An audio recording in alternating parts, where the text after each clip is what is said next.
Magandang araw mga kapuso, narito na tayo sa ika-6 na episode ng Makiling. Inihatid na nga nito ni Alex itong si Lola Ising mula sa bahay nila galing sa Kapitolyo. Sabi ni Lola Ising, mabuti na lamang at ihinatid mo ko, Alex. Maraming salamat sa iyo. Kailangan hindi tumalaman ni Amira, ako na bahala dun. Naku, pag nalaman to ng apo nyo, pagagalitan tayo nun. Maigi na rin to, at least kumita ako, di ba? Para mapahilot ko yung kliyente. Pandagdag to sa pera sa pambayad kay Mang Manny para di na siya maningil dito. Biglang dumating tong si Tatay Crisanto, tatay nga ni Amira. O Alex, nandito ka na pala, kanina pa kita hinihintay eh. Ito nga pala yung pambayad, 700, dun nga sa inutang namin sa'yo. Kasi nga sabi nga ni Alex, siya nga ho pala, Lola Ising, ipinangalan nyo rin po ba si Amira sa Bulaklak? Ay oo, ang Amira ay pangalang Bulaklak, napakaganda. Ito ay mahilig magsumikap at talagang maaasahan. Ngayon hindi na nga tinanggap ni Alex yung 700 at kinuha na nga ito ni Lola Ising. Sabi niya, akin na lang kasi hindi naman ako tumatanggi sa grasya, pandadag ko to sa gastusin. Ngayon nagulat sila dahil nagsasalitang mag-isa si Amira na para bang hay siya, para siyang nalulong sa droga. Binabanggit niya yung mga dasal na Maria, Maria, kawani makiling, dinggin ang mithi ng puso, mong mithi, tulong ng kalikasan, aking kailangan, maghatid ka ng tulong sa kaligtasan. Sabi sa kanya ni Maria Makiling, pinapatawag kita rito, Amira, dahil sinadya ko talaga ipakita sa iyo ang bulaklak ng mutya para makita mo ko. Ito na ang tamang panahon para sabihin ko sa iyo na darating na ang pagbabago sa iyong buhay. Malaking tulong ang mutya para makapanggamot ka ng mga tao. Ngunit sa kabila ng ito, may nagbabadyang hindi maganda. Isang trahedya, kaya mag-iingat ka. Maria Makiling, ikaw ba talaga yan? Maaari ko bang makita ang iyong muka? Biglang lumiwanag at hindi na nga niya makita. Ngayon pinagpapatuloy pa rin niya, sabi niya, sino kayo? Naparito ba kayo para suwayin ako? Anak, bumaba ka dyan. Takot na takot na yung lola at tatay niya, saka si Alex. Akit sana siya sa may tuktok ng bubong nila. Ngayon na out of balance siya. Nahulog na nga siya. Talagang takot na takot yung tatay at lola niya, pati si Alex. Buti na lamang malapit si Alex at talagang laging alerto. Niligtas na naman si Amira sa pagkakataong to, sinalo niya. At napasubsob na nga sila sa may lupa. Nakapatong si Amira kay Alex. Ngayon para talaga siyang lasing. Diba sabi niya, ang ganda ng kulay. Talagang high na high talaga siya eh. Para talaga siyang nakalulong ng droga. At talagang nagulat yung tatay niya sa lola niya. Ngayon sabi naman ni Alex, Amira, tatayo na kita. Ano ba nangyayari sa'yo? Ngayon, pinaupo na muna siya sa may labas ng bahay nila at pinainom ng tubig. Sabi ni Tatay Crisanto, ikukuha muna kita ng tubig, saglit lang. Ngayon nagtatanong sa kanya yung lola niya, ano ba talaga nangyari? Kasi nga, wala pa talaga sa wisyo to si Amira, hindi niya talaga alam ang nangyari. Kumbaga, nung pag-inom niya ng tubig, doon lamang siya nahimasmasan. Sabi niya, la, kasi po nung tinitignan ko kanina yung mutya, pinagmamasdan ko siya, nagagandahan ako sa kulay niya dahil kumikinang siya. Kumuha ako ng kaperaso at tinikman ko, hanggang sa kinain ko. Sabi ni Alex, Amira, alam mo ba talaga ang nangyari sa'yo kanina? Sabi ng tatay niya, wala ka bang naaalala? Sabi ng lola niya, ayan na nga ba sinasabi ko masyado mo kasing minamadali ang mga bagay-bagay. Kaya tuloy napapahamak ka, napagalitan siya ng lola niya. Sabi ng tatay niya, tama ang lola mo, Amira. Yung mga manggagamot sa ating bayan, ilang taon? Umabot pa nga ng siglo bago maging perpekto ang isang gamot. Pinag-aaralan nila maigi. Kaya dapat pag-aralan muna natin ng mga bagay-bagay bago tayo gumawa ng hakbang. Sabi ni Amira, pasensya na kayo. Dapat siguro aralin ko muna yung paggagawa o yung kung ano ba talaga ang kakayang nagagawa ng mutya. So narinig ito ni Rose, sabi niya, ano? Hindi mo na muna ito gagawin? Oo, kasi kailangan munang pag-aralan maigi. Ano ba naman niya? Sabi mo, magbebenta ka ng katas ng mutya. Sabi mo sa kanya, magbebenta ka para yumaman na agad tayo. Maktol na naman kung si Rose, wala nang naitulong na maganda. Ngayon sabi niya, bestie, sabi mo nga sa akin, mabuti ba akong kaibigan at ipinanganak ako sa pamilyang tong allergic magpayaman, sabi niya. Ngayon sabi ng mga martis na kapitbahay, alam mo ba Mare, si Amira, tinatawag si Maria Makiling, siya daw yun. Naku, baliw na talaga. Baka sabihin niya, siya mismo si Maria Makiling nagtawanan na, tara na sis. Pinag-uusapan si Makiling, no. Ngayon, ito naman kaibigan niya, inuunawa na lang si Rose kasi nga nagmamaktol na naman.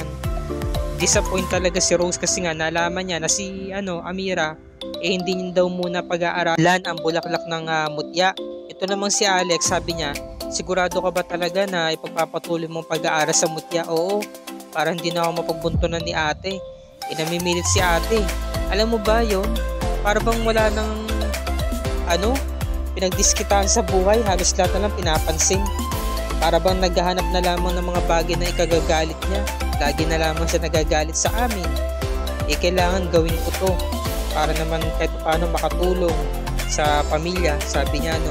Ito namang si Alex, kaya mahal din naman kita sabi niya, no. Kasi nga sabi nga ni Amira, alam mo mas hanga nga ako sa iyo kasi kahit nawala yung kapatid mo, talagang nagpapatuloy ka pa rin, mabuti kang anak sa kapatid, tumutulong ka sa pamilya mo. Ngayon ito namang si Rose, sabi niya, ayaw talaga ni Amira yung gusto kong mangyari. Gusto ko talagang kumita ng pera sabi ng kaibigan niya. Alam mo, makinig ka na kasi sa akin sa suggestion ko, yung trabaho inaalok ko sa iyo, tanggapin mo na.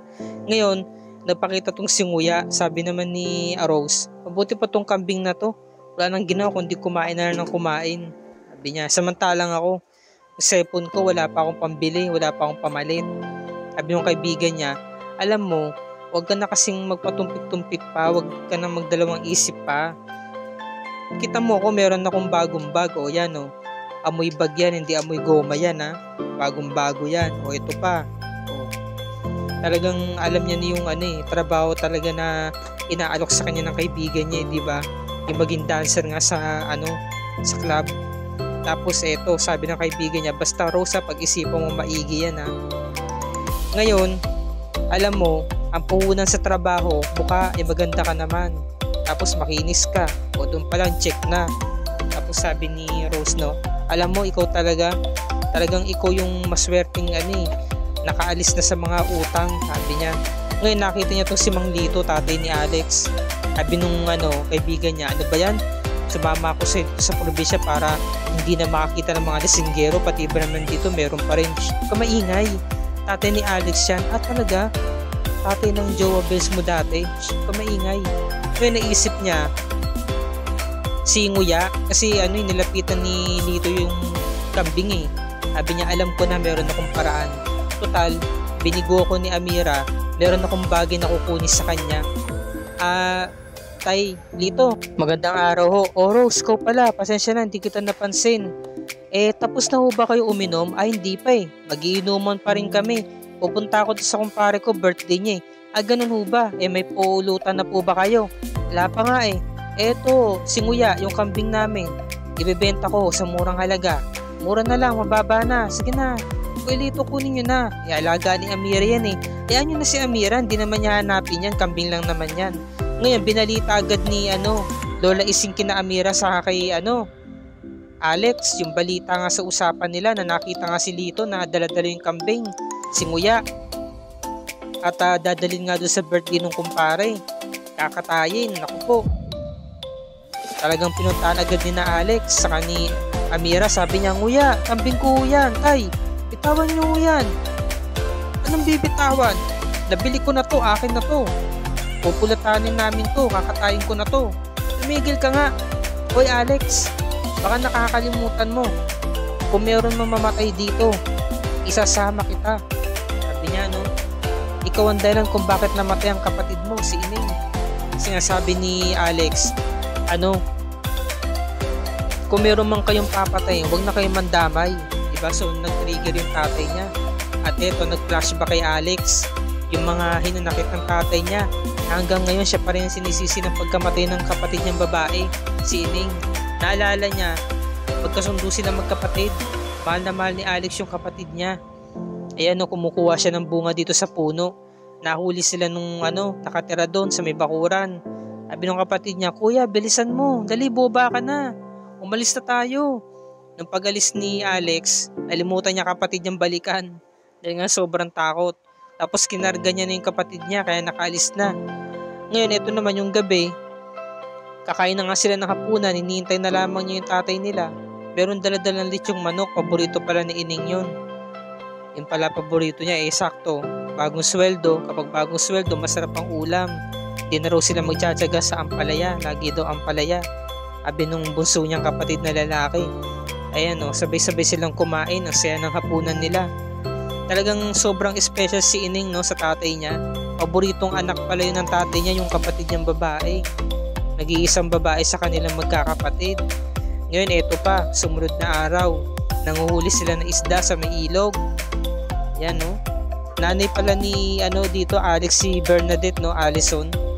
Tapos tatay pala niya si Richard Juan bilang si Mang Lito Kaya naglalaban nanay niya sa may tabi ng ilog. Tapos sila nanguhuli ng mga isda.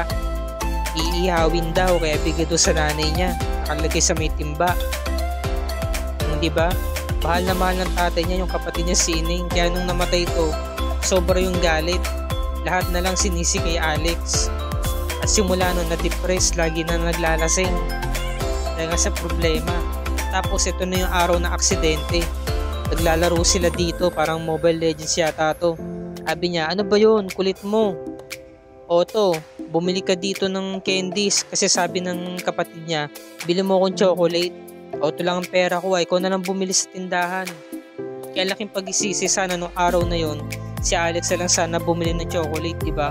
Iniwan na lang niya yung kapatid niya dito sa mga tropahan niya. Kasi nga, sabi niya, ikaw na lang bumili ng chocolate kasi dito pa ako sa mga kaibigan ko, may pinanonood ako. Ngayon, meron dumaan na van, rumaragasa ang takbo. Kasagasaan si Ining, tumalsik. Ang lakas ng pagkakabangga, ang daming dugo. Sumuka ng dugo yung bata. Ayan nahitin run siya. Grabe nangyari. Hinabol ni Alex kaso tumakbo na. Dahil sobrang takot.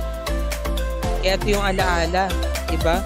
Patay na agad yung bata Inagkan niya yung kapatid niya at humagulgul na nga ng iyak tong si Alex. Kakaawa naman. Sakta pala nang nangyari sa pamilya nila Nalagasan sila ng isang miyembro ng pamilya sa hindi naman talaga inaasa. Aksidente lang to Hindi naman niya kasalanan kumbaga tingin kasi ng tatay niya kay Alex, naging pabaya siyang kapatid.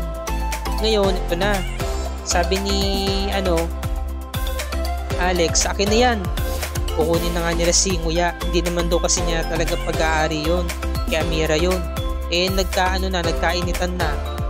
Inulak na nga tong si Alex, napasubsob na siya doon sa may lamesa. Awat na awat si Amira, pati yung dalawang tropahan.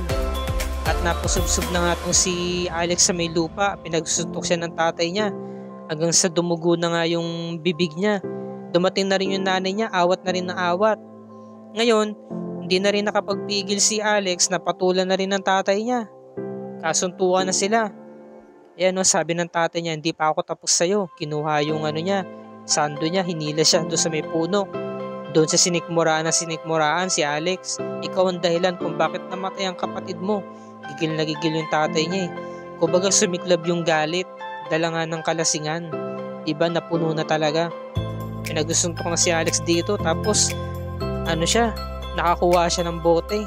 Binasag niya, tinutok niya sa tatay niya. Sabi ng nanay niya, Alex, wag na. Huwag mong papatayin ng tatay mo. Sige, patayin mo ako. Sabi ni Alex itarak mo na lang to sa akin. Patayin mo na lang ako. Kasi nga talagang galit na galit sa kanya tatay niya Grabe nangyari sa kanila At dito na po nagtatapos ang review and recap para sa araw na to. Bukas, pakatunghayan natin ang next episode ng Makiling Mga Kapuso, ang hindi matapos-tapos na problemang pinansyal ng kanilang pamilya. Ito'y ating tutunghayan bukas mga kapuso. At kung bago ka pa lamang sa aking channel, kung maaari makahingi ako sa ng subscribe at i-click mo na rin ang bell icon para lagi ka updated sa mga episodes na Makiling and other GMA shows tulad nito. Maraming salamat po sa inyong panonood mga kapuso, and God bless us all.